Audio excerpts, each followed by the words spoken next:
காரைக்குடி தேர்தலுக்கு வந்தான். அங்கே அமமுக நிற்கிதுன்னு நிற்கிறேன். டிடிவி தினகரன் கட்சியில் முக்குளத்தோர் யாரும் நிற்கிறாங்க. காங்கிரஸ் தான் நிற்கிது. காங்கிரஸ் தான் இன்னும் பட்டியல் வெளியாகலை. அங்கே அதிகமாக இருக்கிறது 29% 28% முக்குளத்தோர் இருக்காங்கன்னு சொல்கிறாங்க. இப்போது சசிகலா அவர்கள் ஏதோ 23 வேட்பாளர்கள் அறிவிச்சிருக்காங்க நேற்று முந்தானது.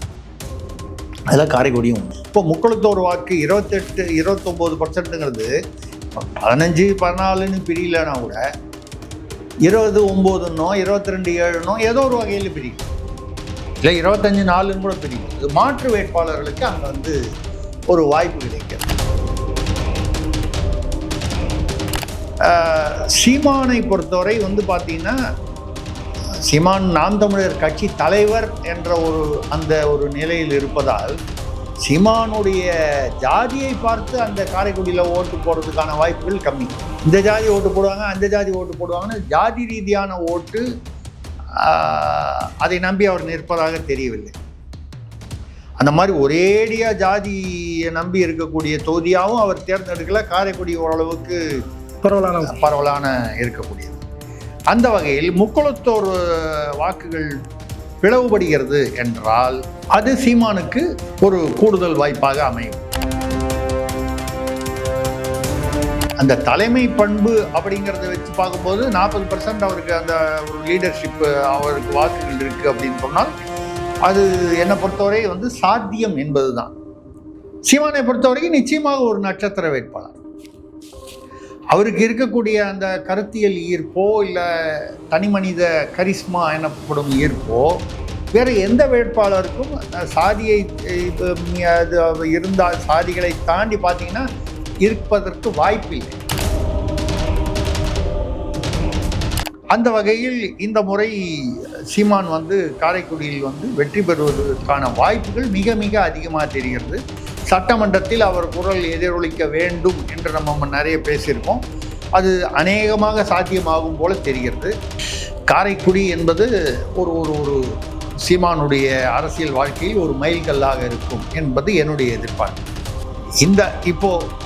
இதை நம்ம சொல்லிட்டோம். ஆக சீமான் சொல்கிற மாதிரி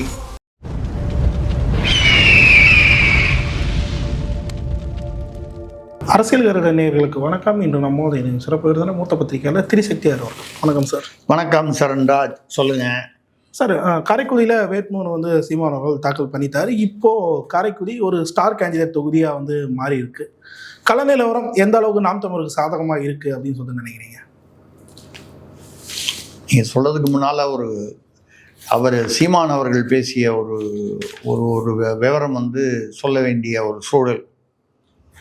நான் 2 முறை தனியாக, அதாவது ஒரு தொகுதியில் நின்று தோற்றாலும் 3வது முறையும் மக்கள் மீது நம்பிக்கை வைத்து தன்னம்பிக்கையுடன் ஒரே தொகுதியில் நிற்கிறேன் அப்படின்னு சொல்லி விஜய் சொல்லியிருக்கார். அதாவது விஜய் பெரம்பூர்லேயும் நிற்கிறாரு, திருச்சி கிழக்குலையும் நிற்கிறார். இந்த விஷயத்தில் சீமான் சொல்லுவதை நான் 100% ஏற்றுக்கொள்கிறேன்.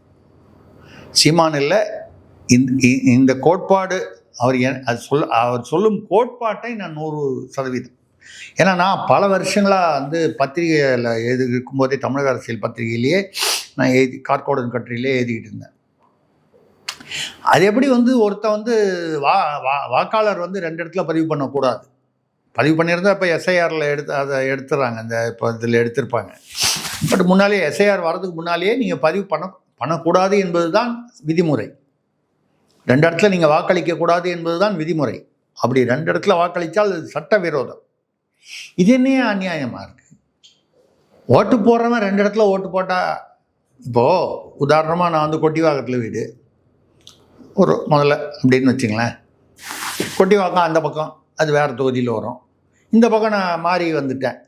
அப்போ ஒரு தொகுதி மயிலாப்பூர் தொகுதிக்கு வந்துடுவோம். இப்போ 2 தொகுதி மாறி வருது. ஒன்றுமே வேணாம், இந்திரா நகர்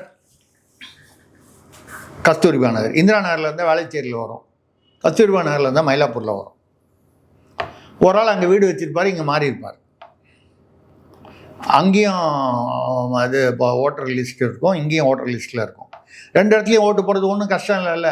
இப்படி போனால் 1 கிலோமீட்டரில் இந்திரா நகரில் போய் போட்டு வருவார். இந்த பக்கம் இது சட்டப்படி குற்றம், விதிமீறல். யாரும் சீரியஸாக எடுத்து ஒன்றும் நடைமுறையில் வந்து ஆக்ஷன் எடுக்கிறது இல்லை. ஆனால் விதிமீறல் தானே. ஒரு குடிமகனுக்கு இது விதிமீறல்னா அரசியல்வாதிக்கு மட்டும் என்ன? 2 இடத்துல எப்படி நிற்கலாம்? நான் சொல்கிறது தேசிய அளவில், அதாவது தமிழ்நாட்டில் மட்டும் இல்லாமல். அப்படின்னா என்ன அர்த்தம்? நான் விஜயை மட்டும் மனதில் வைத்து சொல்லவில்லை. அப்போ தன்னம்பிக்கை குறைவு. நீங்கள் உங்களுக்கு எங்கே நிற்கணுமோ தேர்ந்தெடுத்து நில்லுங்க, ஒரு தொகுதியில் நில்லுங்க. 2வது எவ்வளோ நஷ்டம் அரசுக்கு, தேர்தல் ஆணையத்துக்கு, அரசுக்கு, அரசு ஊழியர்கள் செலவு, மாநில அரசு, மத்திய அரசு 2 இடத்துலையும் அவன் ஜெயிக்கிறான். அப்போ என்ன பண்ணோம்? ஒரு இடம் வாபஸ் ஆகும், ராஜினாமா பண்ணும். 6 மாதம் வரைக்கும் இடைத்தேர்தல் கிடையாது, அப்புறம் தான் இடைத்தேர்தல். இப்போ இந்த 6 மாதத்துக்கு அந்த மக்கள் சரி இப்போ எல்லாரும் எம்எல்ஏ வந்த இடத்துல மட்டும் ரொம்ப கீச்சு இதான் பிரமாதமாக பண்ணிட்டாங்களான்றது அடுத்த விஷயம். ஒரு குரல் கொடுப்பதற்கு கூட அங்கே வந்து குரலுக்கு என்ன பதில் என்பது வேறு, பலன் என்பது வேறு. ஆனால் முதல்ல அதுங்க மக்கள் பிரதிநிதியே இல்லாமல் இருக்கான். 6 மாதம் கழிச்சு மறுபடியும் தேர்தல், இந்த திருவிழா, அரசு ஊழியர்களுடைய நேரம், மற்றவர்களுடைய அதிகாரிகளுடைய நேரம், அரசியல்வாதிகளின் நேரம் எல்லாம். அந்த ஒரு தொகுதியில் வந்து இடைத்தேர்தல்னா 30 அமைச்சர் 35 அமைச்சர் எல்லாரும் வந்து பிரச்சாரம் பண்ணுவான் வேலையை விட்டு. ஊழல் பண்ணுறதெல்லாம் கரெக்டாக, அது மட்டும் கரெக்டாக பார்த்துப்பாங்க. இது அரசு பணி கோப்பு, மக்கள் நலன் நடக்க, அது மட்டும் நின்று போகும். நான் பொதுவான கட்சி சார்பற்று பொதுவாக சொல்கிறேன். அப்போ அது மட்டும் எப்படி நியாயம்? நான் வந்து இதை நியாயம் வந்து இதை வந்து விஜய் இப்போ பண்ணுறாருன்றதுக்காக மட்டும் சொல்லலை. ராகுல் காந்தி நின்று இருக்கார், அந்த மாதிரி வயநாட்டிலையும் நின்னார், அமேதியில் நின்னார். அப்போது ஒரு தடவை வந்து ஒன்றில் தோத்துட்டா பிரச்சனை இல்லை. பட் தோத்துட்டாலும் 2 இடத்துல தேவையில்லாமல் நின்று, அந்த இடத்துல இன்னும் வேற ஒருத்தர் நின்று அவன் எந்த கட்சிக்காரனும் ஒருத்தன் ஜெயிச்சிருப்பானா இல்லையா? பிரதமர் மோடியே இதை வந்து இதை செய்திருக்கிறார். நான் அப்பவும் அதை விமர்சனம் பண்ணியிருக்கேன். வாரணாசியிலும் அகமதாபாத் காந்தி நகர் நினைக்கிறேன் 2 இடத்துல நின்னார். ஏன் நிற்கணும்? அப்புறம் காந்தி நகர் 2 ஜெயிச்சிட்டாரு, காந்தி நகர் ராஜினாமா பண்ணார். மறுபடியும் அங்கே தேர்தல் செலவு. அப்போ நான் சொல்கிறது மோடியாக இருந்தாலும் அதே சட்டம் தான் நான் சொல்கிறேன், அதே விதிமுறை தான் சொல்கிறேன். ராகுல் காந்தியாக இருந்தாலும் அதான் சொல்கிறேன். தமிழ்நாட்டில் உள்ள எந்த அரசியல்வாதியாக இருந்தாலும் சொல்கிறேன். விஜயாக இருந்தாலும் அதான் சொல்கிறேன். இது வந்து இதை தேர்தல் ஆணையம் அல்லது உச்சநீதிமன்றம் இதை வந்து தடுக்க வேண்டும். ஒரு தொகுதியில் தான் நிற்கணும். அதே மாதிரி இந்த எம்பியாக இருந்துட்டு எம்எல்ஏவாக வந்து மாறி வர்றேன் அப்படிங்கிறது, நீ எம்பி ஆகிட்டானா, இப்போ திருமாவளவன் வர்றார், என்னை பொறுத்தவரையும் சட்டப்படி இந்த தடவை ஒன்றும் செய்ய முடியாது, சட்டம் அனுமதிக்குது. ரிசைன் பண்ணிட்டு வரதா, ஏன் ஒன்றை நம்பி 5 வருஷம் அங்கே மக்கள் பிரதிநிதி சிதம்பரத்தில் போட்டிருக்கான்ல, எப்படி நீ அதை ரிசைன் பண்ணிட்டு வரேன்னா அங்கேயும் செலவு அதிகம், இங்கேயும் செலவு. இப்போ மறுபடியும் மக்களுக்கு பிரதிநிதி மாறுது. ஆக இதுவும் வந்து கூடாது. இது கூட இப்போ கூட செங்கோட்டையன் பேசியிருக்காரு.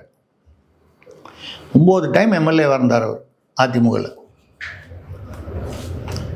ஜெயலலிதா பீரியடில் அமைச்சராக வேற இருந்தார். அவர் வந்து ஜெயலலிதா 4 இடத்துல நின்னாங்கன்னு பேசியிருக்கார். இவர் என்ன அதிமுகவில் இருந்தார், இவர் என்ன அதிமுகவில் புரிஞ்சுக்கிட்டாரு? ஒரு சீனியர் தலைவர், இவர் மூத்த தலைவர்களில் ஒருவர். அந்த அம்மா 4 இடத்துலலாம் நிற்கல, 2 இடத்துல நின்றுது. இது இந்த நான் சொல்கிற அந்த 2 இடத்துல நிற்கிறது விதிமீறல் அல்ல. விதிமீறல்னு சொல்கிறது தார்மீக விதிமீறல். ஏன்னா சட்டப்படி அனுமதிக்கப்படுது. அது அவங்களுக்கும் நான் சொல்கிறது வந்து அவங்களையும் சேர்த்து தான் பொருந்துது. ஆனால் இவர் 4 இடத்துல நின்னாருன்னு அடிச்சு விட்றாரு. இவர் அதிமுகவில் தான் இருந்தாரா, இவருக்கு ஏதாவது விஷயம் தெரியுமான்னு செங்கோட்டையனை வந்து நம்ம ஒரு மூத்த தலைவராக வச்சு ஒரு கொடுக்குற மரியாதை வந்து அந்த இடத்துல நமக்கே ஒரு நிழல் தட்டுது. அதிமுகவில் 9 தடவை எம்எல்ஏவாக இருந்து என்ன நடந்துச்சு சுற்றின்னு அதுவே தெரியாமல் இருக்காரு. அந்தம்மா எங்கே நின்றுச்சு 4 தடவை, 4 தொகுதி எங்கே நின்றுச்சுன்னு சொல்லுங்கள். அப்படின்னா 3 தொகுதி ரிசைன் பண்ணியிருக்கணும்ல 4 ஜெயிச்சிருந்தா. இல்லை எங்கேயாவது ஒரு 1-2 தேதியில் தோற்றுருக்கணும்ல. எதுவும் நடக்கலையே. வாயில் வந்து சொல்கிறார, வயசாகி போச்சு, ஞாபகம் இல்லையா, தெரியல. இதை நம்ம சொல்லிட்டோம். ஆக சீமான் சொல்கிற மாதிரி ஒரு தொகுதியில் மட்டும்தான் ஒருத்தர் நிற்கணும் அப்படிங்கிற சட்டம் கொண்டு வரணுங்கிறது என்னுடைய கருத்தும் கூட. அதே மாதிரி இந்த எம்பியிலேருந்து எம்எல்ஏக்கு மாறுறது, எம்எல்ஏ ரிசைன் பண்ணிட்டு எம்பிக்கு நிற்கிறது, இதுவும் தடுக்கப்பட வேண்டும் என்பது என்னுடைய கருத்து. இப்போ நீங்கள் சொல்கிற அந்த காரைக்குடி தேர்தலுக்கு வந்தால் அங்கே அமமுக நிற்கிதுன்னு நிற்கிறேன், டிடிவி தினகரன் கட்சியில். முக்குளத்தோர் யாரும் நிற்கிறாங்க. காங்கிரஸ் தான் நிற்கிது. காங்கிரஸ் தான் இன்னும் பட்டியல் வெளியாகலை. அதனால் என்னுடைய கணக்கில் அங்கே அதிகமாக இருக்கிறது 29%, 28% முக்குளத்தோர் இருக்காங்கன்னு சொல்கிறாங்க. அதனால் அங்கே அவங்க நிற்கிறாங்க. வேற விஜய் கட்சியில் வந்து யார் நிற்கிறாங்க? டாக்டர் பிரபு நிற்கிறார். அவர் முக்குளத்தோரா? அது தெரியல.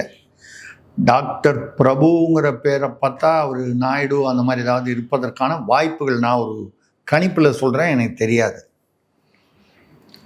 இப்போ வந்து சசிகலா அவர்கள் வந்து 23 தொகுதியில் ஒரு கட்சி வச்சிருக்காங்க பெருசா, அகில இந்திய புரட்சி தலைவர். நம்ம அது சொல்றதுக்குள்ள கஷ்டம், அது வேண்டாம். சின்னம்மா கட்சி, சசிகலா கட்சி ஏதோ 23 வேட்பாளர்கள் அறிவிச்சிருக்காங்க நேத்தோ முந்தானத்து. அதில் காரைக்குடியும் ஒன்று. அதில் ஒரு முக்குளத்தோர் தான் அவங்க அறிவிச்சிருக்காங்க. அப்போ இந்த காரைக்குடியில் முக்குளத்தோர் இருக்கக்கூடிய 28-29% வந்து இப்போதைக்கு ரெண்டாக பிரியுது. பிரபு அவர்கள் முக்குளத்தோராக இருக்க வாய்ப்பில்லை என்ற கருத்திலும், காங்கிரஸ் வந்து இவ்வளோ முக்குளத்தோர் மறுபடியும் ஒரு நிற்க வைக்காது, அநேகமாக நகரத்தாரை நிற்க வைக்கலாம், ஏன்னா ஓரளவுக்கு அவங்க கணிசமாக இருக்காங்க. இப்போ பிரபு வந்து ஒரு கால் இந்த நாயுடு அந்த மாதிரி, ரெட்டியார் அந்த மாதிரி இருந்தால் அப்படிதானே. நம்ம இதில் இந்த சாதி பாலிட்டிக்ஸ் அப்படி தானே, இவங்க ஒரு சாதினா இந்த சாதியை கன்சாலிடேட் பண்ணணும்னு அந்த மாதிரி நிற்க வைக்கும் பொழுது முக்குளத்தோர் வாக்கு வந்து பிரிகிறது. ஏதோ டிடிவி தினகரன் கட்சிக்கும், அதாவது அதிமுக கூட்டணிக்கும் சசிகலாவுக்கும் சரிசமமாக பிரியுமான்னு சொல்ல முடியாது. சசிகலாவுடைய கட்சி இப்போ தான் ஆரம்பிக்கப்பட்ட கட்சி, பெரிய ஒரு கட்டமைப்பெல்லாம் இல்லை, பூத் கமிட்டிலாம் இருக்காது. ஆனால் முக்குளத்தூரில் சில பேர் வந்து டிடிவி தினகரனை பிடிக்கல, இல்லை அந்த வேட்பாளரை பிடிக்கல, இது ஏதோ சில காரணங்களுக்காக சசிகலாவுக்கு போடலாம். இப்போ முக்குளத்தூர் வாக்கு 28-29%ங்கிறது 15-14 பிரியலன்னா கூட 20-9 22-7 ஏதோ ஒரு வகையில் பிரியும், இல்லை 25-4 கூட பிரியலாம். அந்த 4 நஷ்டம். இப்படி பிரிவது என்ன ஆகும்னால் பிற வேட்பாளர்களுக்கு சாதகமாகும். முக்குளத்தோர் எல்லாருமே 29%, 29ல் பெரும்பாலானவர்கள் ஒரு வேட்பாளருக்கு போடும்போது அங்கே ஒரு வலிமை வருகிறது. அப்படி இல்லாமல் அது வந்து பிளவுபடும் போது, ஏதோ ஒரு வகையில் பிளவுபடும் போது மாற்று வேட்பாளர்களுக்கு அங்கே வந்து ஒரு வாய்ப்பு கிடைக்கிறது. அந்த மாற்று வேட்பாளர்கள் என்ன சாதி என்னங்கிறத பொறுத்து வருது. சீமானை பொறுத்தவரை வந்து பார்த்தீங்கன்னா, சீமான் நாம் தமிழர் கட்சி தலைவர் என்ற அந்த ஒரு நிலையில் இருப்பதால் சீமானுடைய ஜாதியை பார்த்து அந்த காரைக்குடியில் ஓட்டு போடுறதுக்கான வாய்ப்புகள் கம்மி. சீமானுக்காக, சீமானுடைய கட்சிக்காக, அவருடைய கருத்தியல் பிடித்தவர்கள், அதில் ஈர்க்கப்படுபவர்கள் ஓட்டு போடுவாங்க. இந்த ஜாதி ஓட்டு போடுவாங்க, அந்த ஜாதி ஓட்டு போடுவாங்கன்னு ஜாதி ரீதியான ஓட்டு அதை நம்பி அவர் நிற்பதாக தெரியவில்லை. அந்த மாதிரி ஒரேடியாக ஜாதியை நம்பி இருக்கக்கூடிய தொகுதியாகவும் அவர் தேர்ந்தெடுக்கல. காரைக்குடி ஓரளவுக்கு பரவலான இருக்கக்கூடியது. அந்த வகையில் முக்குளத்தோர் வாக்குகள் பிளவுபடுகிறது என்றால் அது சீமானுக்கு ஒரு கூடுதல் வாய்ப்பாக அமையும். குறிப்பாக சார், அதில் பூத் லெவலில் சர்வே எடுக்கும்போது கிட்டத்தட்ட 40% மேலே வந்து நாம் தமிழருக்கு வந்து சீமானவர்களுக்கு தனிப்பட்ட மெஜாரிட்டி வந்து இருக்குது, லீடர்ஷிப்ன்ற ஒரு அடிப்படையில் அப்படின்ற ஒரு சர்வே வந்து வெளியே. இதை எப்படி சார் பார்க்குறீங்க? இல்லை, அதே தானே. இப்போ நான் அதுக்கு முன்னால் அதானே சொன்னேன், சீமானை யாரும் வந்து இந்த ஜாதிக்காரன்னு காரைக்குடியில் பார்க்குறதுக்கு வாய்ப்பே இல்லை. சீமானை சீமானாக பார்க்கிறார்கள், ஒரு தலைவராக பார்க்கிறார்கள், அவரோட கருத்தியலில் ஈர்க்கப்பட்டவர்கள் அவருக்கு ஓட்டு போடுவார்கள். அப்போ அந்த லீடர்ஷிப்னா தான் நீங்கள் சொல்கிறீங்க, தலைமை பண்பு. அந்த தலைமை பண்பு அப்படிங்கிறத வச்சு பார்க்கும்போது 40% அவருக்கு அந்த ஒரு லீடர்ஷிப்பு, அவருக்கு வாக்குகள் இருக்குது அப்படின்னு சொன்னால் அது என்னை பொறுத்தவரை வந்து சாத்தியம் என்பது தான். இதுக்கப்புறம் கணிப்புகளை தாண்டி மக்கள் எப்படி ஓட்டு போடுவார்கள்ங்கிறது வேற. இப்போ காங்கிரஸ்லேருந்து யாரை அறிவிக்க போகிறாங்க தெரியாது. திமுகலேருந்து யாரோ பிரபுன்னு சொன்னீங்களா? தாவேக்கால இருந்து. தாவேக்கால இருந்து, திமுகல இருந்து அதான் காங்கிரஸ் நிற்கிறாங்க. அதான் சாரி, திமுக கூட்டணியிலிருந்து காங்கிரஸ் நிற்கிறாங்க. யாரை நிற்க வைக்க போகிறாங்கன்னு தெரியாது. இது ரெண்டும் தெரிஞ்சாதான் இன்னும் கொஞ்சம் தெளிவாகும். ஆனாலும் அவர்கள் யாருக்கும் வந்து அந்த தலைமை பண்புன்னு வேட்பாளர் என்கிற அந்தஸ்து இருக்குமே தவிர தலைமை பண்புன்னு இருக்காது. இந்த ஸ்டார் கேண்டிடேட்னு சொல்கிறாங்க, நட்சத்திர வேட்பாளர்.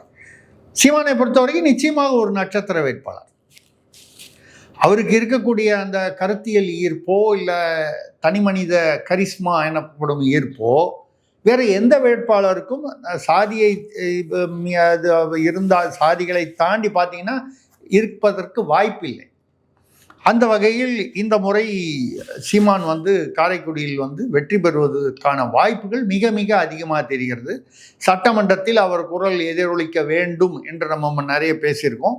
அது அநேகமாக சாத்தியமாகும் போல தெரிகிறது. அந்த வகையில் வந்து இது வந்து சசிகலா அவர்கள் வந்ததுனால அதிமுகவுக்கு அது வந்து பின்னடைவா அப்படின்னு சொல்றதை விட, தேர்தல்னாலே அப்படி தானே, ஒரு வேட்பாளருக்கு பின்னடைவுனா ஒரு வேட்பாளருக்கு அது வந்து சாதகம் தானே. அந்த வகையில் சசிகலா அவர்கள் ஒரு வேட்பாளரை நிறுத்துவது, அவர்கள் ஈவன் 3% 4% தான் அந்த முங்குளத்தோர் வாக்கில் பிரிப்பாங்கன்னா கூட அது அந்த வரை வந்து இவங்களுக்கு சாதகம், சீமான் அவர்களுக்கு சாதகமாக இருக்கும். காரைக்குடி என்பது ஒரு ஒரு ஒரு சீமானுடைய அரசியல் வாழ்க்கையில் ஒரு மைல்கல்லாக இருக்கும் என்பது என்னுடைய எதிர்பார்ப்பு.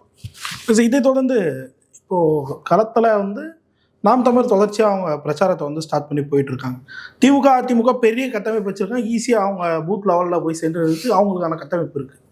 தாவேக்கா இன்னமும் அவங்களோட பரப்புரையை வந்து 3 நாளைக்கு முன்னாடி பண்ணார், திருப்பி இன்றைக்கி தான் பண்ணுறாரு, திருப்பி 5ஆம் தேதி தான் 4ஆம் தேதி தான் பாண்டிச்சேரி போகிறாரு. இந்த மாதிரி நிறைய விஷயங்கள் வந்து கோட்டை விடுறாங்க தாவேக்கா அப்படின்னு சொல்லப்படுது. எப்படி பார்க்குறீங்க அதை? நீங்கள் எவ்வளோ தூரம் சொன்னாலும் தாவேக்கா வந்து நம்ம ஏதோ தாவேக்காவுக்கு எதிர்ப்பாக இருக்கிறதா நினைக்கிறாங்களே தவிர அந்த கட்சியின் நன்மைக்காக சொல்கிறோன்னு. ரெண்டாவது, நம்ம சொல்லி கேட்குற நிலைமையெல்லாம் அவங்க இல்லை. இப்போ கூட பாருங்கள், பெரம்பூரில் வந்து பாதியில் இதை பிரச்சாரத்தை முடிச்சுக்கிட்டு வில்லிவாக்கம் குளத்தூர் போகாமல் வந்துட்டார். சார் அவர் என்ன பண்ணுவார், கூட்டம் அதிகமாகிடுச்சுன்றாங்க, அதனால் அவர் போயிட்டார் மக்கள் உயிரை காப்பாற்றுறதுக்காக. ராத்திரி 12 மணிக்கு யாருக்கிட்டையும் சொல்லாமல் ரகசியமாக போய் பிரச்சாரம் பண்ணிட்டு வந்துடுங்களேன், கூட்டமே வராது. ஏங்க, கூட்டம் வந்துடும்ன்றது உங்களுக்கு ஒரு பயமாக இருந்தால் அப்புறம் எப்படி நீங்கள் வந்து ஒரு எப்படி அரசியல் பண்ணுவீங்க? சட்டா வந்து பத்திரிகையெல்லாம் சொல்கிறாங்க, அவர் ரகசியமாக வந்து ஹெல்மெட் போட்டுட்டு ராத்திரியில் விடிகாத்தாலெல்லாம் கிளம்பி, எனக்கு அது சொல்லும் போதே உண்மையான செய்தியான டவுட்டாக இருக்குது. ராத்திரியில் விடிகாத்தால் எந்திரிச்சு, சில பேருக்கு பழக்கம் இருக்கும், சில பேர் முன்ன பின்ன எந்திரிப்பாங்க, அதுக்காக சொல்கிறேன். அதுவும் இந்த இளைய தலைமுறை, நான் இளைய தலைமுறைன்னு சொன்னால் ஏதோ 30 வயசுன்னு சொல்லாதீங்க, அரசியல் இளைய தலைமுறைன்றதே 50 வயசு 55 வரைக்கும் இருக்கு. ஆமாம், அதான் சொன்னேன். நானே ஜஸ்ட்டு மிஸ்ஸு இளைஞர் அணி தலைவர் ஏதாவது ஒரு கட்சியில் ஆகிருக்கலாம், கொஞ்சம் தாண்டி போச்சு, அப்படி ஆயிடுச்சு. அரசியல்னால் அப்படி தானே வயசு.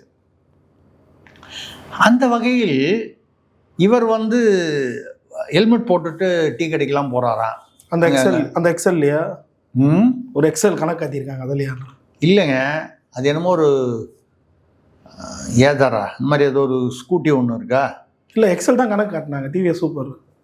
அதான் 50,000 ரூபாய் என்னமோ கொடுத்து வாங்கினா, அதான் ஏதோ ஒன்று அதில் ஏறி போகிறாராம். அதான் சும்மா சாதாரண, அது ஒன்றும் பெரிய இந்த சொகுசு வண்டி இல்லை. பைக்லேயே இப்போ 3 லட்சம் 4 லட்சம் 8 லட்சம் வண்டிலாம் இருக்குல்ல, அது இல்லாமல் இது. அப்படி போனால் யாருக்கும் தெரியாதுல்ல. அது ஒரு காலம் அவருக்கு வந்து ஒரு ஃப்ரீயாக கொஞ்சம் ஒரு ரோட்டில் போகணுன்னு ஒரு ஒரு ஒரு ஒரு ஒரு ப்ரீத்திங் அப்படின்ற மாதிரி ஒரு நல்ல ஒரு நிம்மதியாக ஒரு மூச்சு விடணும், எங்கே போனாலும் நியாயம், நம்ம ஏற்றுக்கொள்ள வேண்டிய ஒரு நியாயம். ஆனால் கூட்டம் வருதுன்றதுக்காக வந்து பெரம்பூரில் போகல அப்படின்னா, இந்த கூட்டத்தை உங்களை சுற்றி நீங்கள் 100-200 பவுன்சர் வச்சுருக்கிறதா சொல்கிறேன். அதை தவிர ஒரு 100-200 பேர் வந்து இவருடைய வாலண்டியர் கூட்டம்.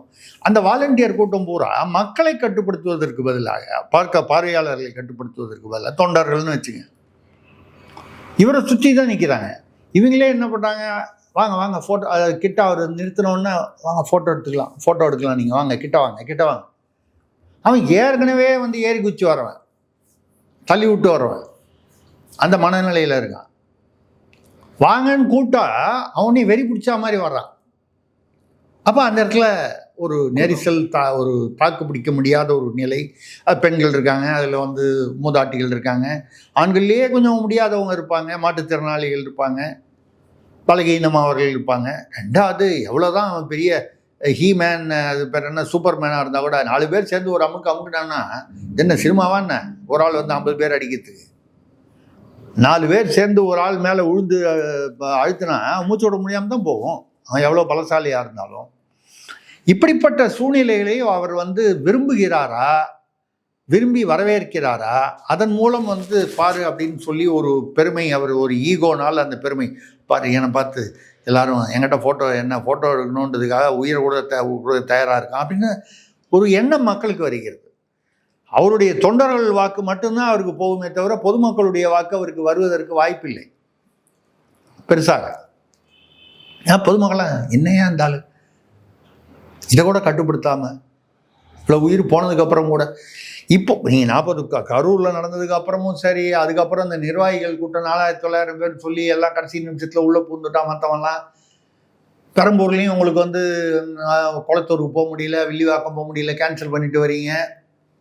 இப்போ இன்னைக்கு காலையில் திருச்சியிலையும் பாருங்கள், திடீர்னு வந்து ரோட்டில் இறங்கி சுற்றி அவர் வந்து இதை வந்து ஒரு பெரிய தற்பெருமையாக நினைக்கிறார்.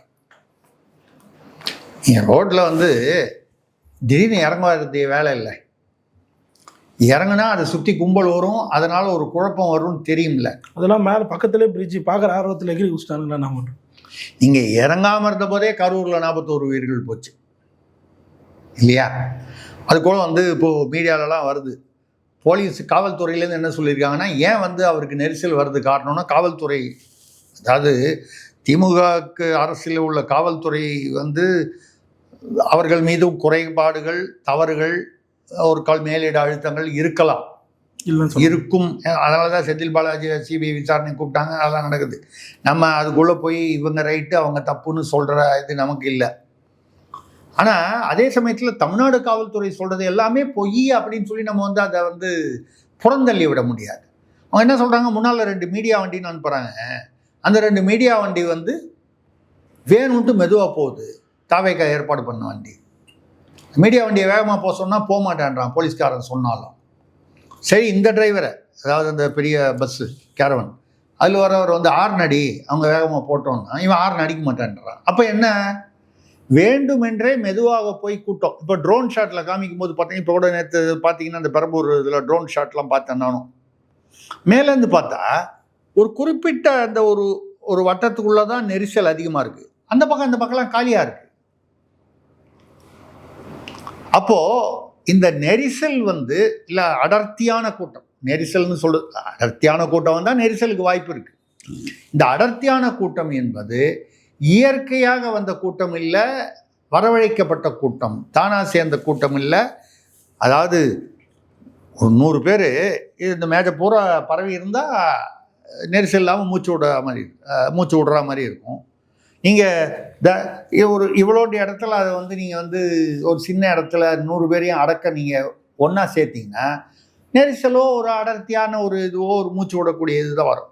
அப்போது ஒரு இடத்துலையும் அவர் அப்படி தான் ஏற்பாடு, அவரே அதை விரும்புகிறார், அதை ஒரு பெருமையாக நினைக்கிறார் என்று நம்ம யூகம் செய்ய வேண்டியிருக்கிறது.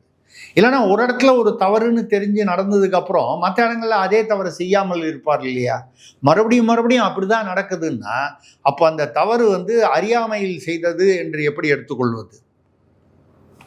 இதுதான் வந்து விஜய் இப்போ இந்த திருச்சியில் நீங்கள் சொல்கிற மாதிரி அவர் 3 நாளைக்கு ஒரு தடவை வருவார், பாண்டிச்சேரியில் அடுத்தது அவர் ரோட் ஷோ வந்து ஸ்டாலினா இதில் வந்து காவல்துறையை நம்ம வந்து அதான் குற்றமே அவங்க பக்கம் குறையே இல்லை நம்ம சொல்லலை. ஆனால் 100% அவர்கள் பக்கம்தான் குறைபாடுன்னு சொல்வது நியாயம் இல்லை. இப்போது பெரம்பூரில் வந்து நாள் முதலமைச்சர் ஸ்டாலின் அவர்கள் வரும்பொழுது குளத்தூர் அதான் அந்த பகுதியில் 4 மணி நேரம் முன்னாலேயே வந்து கம்ப்ளீட்டாக டைவர்ட் பண்ணிட்டாங்க. டிராஃபிக்கை, காவல்துறை. ஆனால் விஜய் வரும்போது அதை செய்யலை. அரை மணி நேரம் முன்னால் கூட வந்து டிராஃபிக் நார்மலாக போயிட்டுருக்கு. அப்போ வந்து முதல்வர் வந்து மற்ற ஆட்சிக்கு முதல்வர், தேர்தல் அறிவிச்சாச்சுன்னா அவரும் வந்து ஒரு வேட்பாளர் தான். அவருக்கும் எதிர்கட்சி தலைவருக்கோ இல்லை வேற ஒரு வேட்பாளருக்கோ வந்து வித்தியாசம் இருக்கக்கூடாது. அதுக்காக தான் தேர்தல் ஆணையத்தோட கண்ட்ரோலில் இருக்குது. அந்த வகையில் பார்த்தா காவல்துறை வந்து இப்போ கூட பத்திரிகை செய்திகள் சொல்கின்றன, தேர்தல் ஆணையர் சொன்னால் கூட வந்து காவல்துறை தலைவர்கள் கேட்பதில்லை, முதல்வருடைய உத்தரவுப்படி தான் நடக்கிறார்கள், தேர்தல் ஆணையம் சொல்வதை கேட்பதில்லைன்னு இன்னைக்கு காலையில் பத்திரிகையில் படித்தேன். அந்த செய்தி உண்மையாக இருந்தால் அது மிகவும் ஆபத்தானது. நம்ம சொல்றது யாரோ ஜெயிச்சுட்டு போகிறாங்க, யாரோ தோத்துட்டு போகிறாங்க, யாரோ ஆட்சி அமைச்சிட்டு போகிறாங்க, ஒருத்தர் எதிர்கட்சியாக இருக்க போகிறாங்க. ஆனால் இதையெல்லாம் தாண்டி மக்களின் பாதுகாப்பு, அவன் எந்த கட்சிக்காரனவனா இருக்கட்டும், மனுஷனே அவன். அதில் இன்னொரு கேள்வியும் வருது. இவர் சீமான் அவர்கள் விஜய்க்கு வர கூட்டத்தில், இல்லை விஜய்க்கு அளவுக்கு சீமான கூட்டம் வரல, 50% தான் வருது, 60% தான் வருதா? 50% வருதா? ஏற்றுக்கிறீங்களா? நான் 70 நீங்கள் 60, அவர் 50 50 வருது இல்லை? அந்த இடத்துல இந்த மாதிரி ஒரு நெரிசல் வரலையே, பிரச்சனைகள் வருவதில்லையே, சீராக இருக்கிறது. நடிகர் அஜித் வந்து என் கட் அவுட்டுக்கு யாரும் பாலாபிஷேகம், கட் அவுட் வைக்கக்கூடாது, பாலாபிஷேகம் பண்ணக்கூடாதுன்னா இதே வயது உள்ள இளைஞர்கள் தானே, அதே தலைமுறை தானே. தலைமுறையே கெட்டு போச்சு, இந்த காலத்தில் எல்லாருமே காட்டு முறாண்டி ஆகிட்டான், நம்ம தலைமுறையில் எவனும் பையன்லாம் சொன்னால் கேட்கறது இல்லை.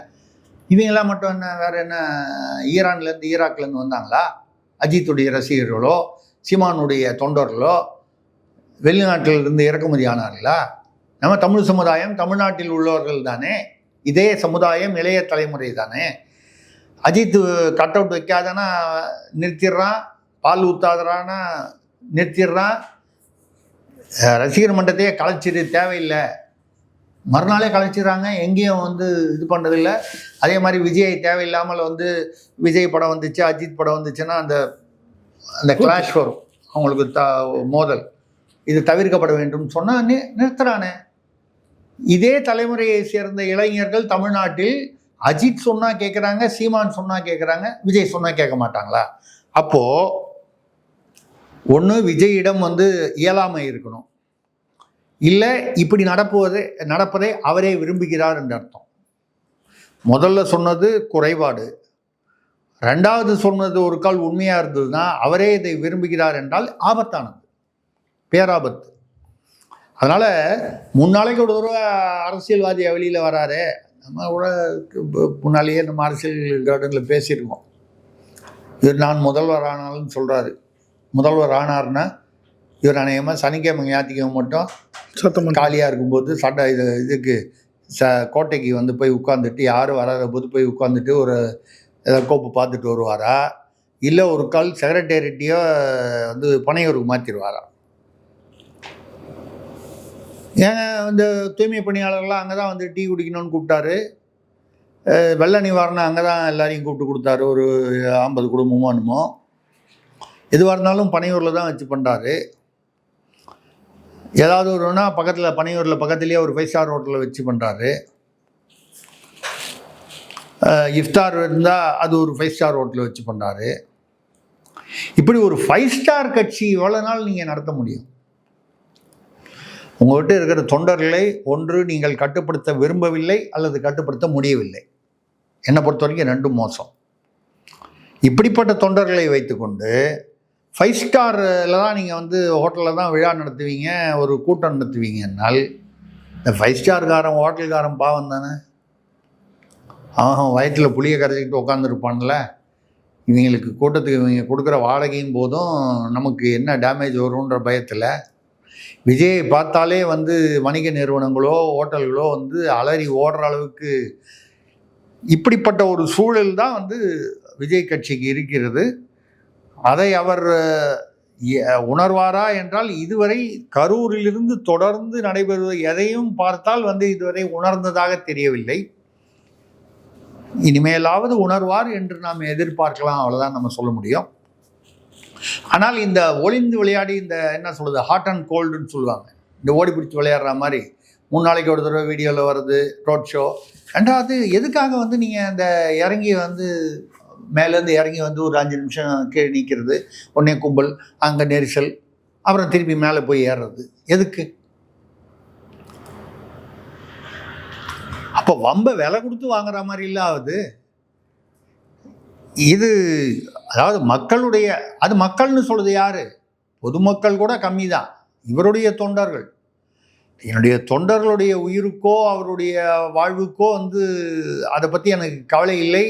என்னுடைய பெருமை எனக்கு வந்து பாரு, எனக்கு எவ்வளோ பேர் எனக்கு சுற்றி வராம பாரு, எனக்கு எவ்வளோ கும்பல் வருது பாரு, நான் தலையை காட்டினா எவ்வளோ பேர் கும்பல் வருது. இது வந்து இப்போவே இப்படி இருந்துச்சுன்னால் இன்னும் அதிகாரம் கையில் கிடைத்தால் தமிழ்நாட்டின் கதி என்ன ஆகும் என்கிற ஒரு கேள்வி நான் கேட்கவில்லை, வலைதளங்களில் கேட்கப்படுகிறது, பத்திரிகைகளில் எதிரொலிக்கிறது. பொதுமக்கள் மனதில், இவருடைய தொண்டர்கள் அல்லாத நியூட்ரல்னு சொல்லக்கூடிய நடுநிலை பொதுமக்களுடைய மனதில் உறுத்தி கொண்டிருக்கும் கேள்வியை தான். அதான் நான் சொல்கிறேன், விஜயுடைய ப்ளஸ் பாயிண்ட்டு மைனஸ் பாயிண்ட்டு ரெண்டும் அவருடைய அந்த ஈர்ப்பு முகம்தான். எவ்வளவு கூட்டத்தை அது கூட்டிக்கிறதோ அதை ப்ளஸ் பாயிண்ட் என்று நினைக்கிறார். அந்த கட்டுக்கடங்காத அந்த கூட்டம் தான் அவருடைய அரசியலையே வந்து பாதிக்கக்கூடிய ஒரு மிகப்பெரிய மைனஸ் பாயிண்டாகவும் இருக்கும். புரிகிறவர்கள் புரிந்து கொள்வார், அவ்வளோதான். பலர்களை தெளிவாகும். நன்றி, வணக்கம். நன்றி, வணக்கம்.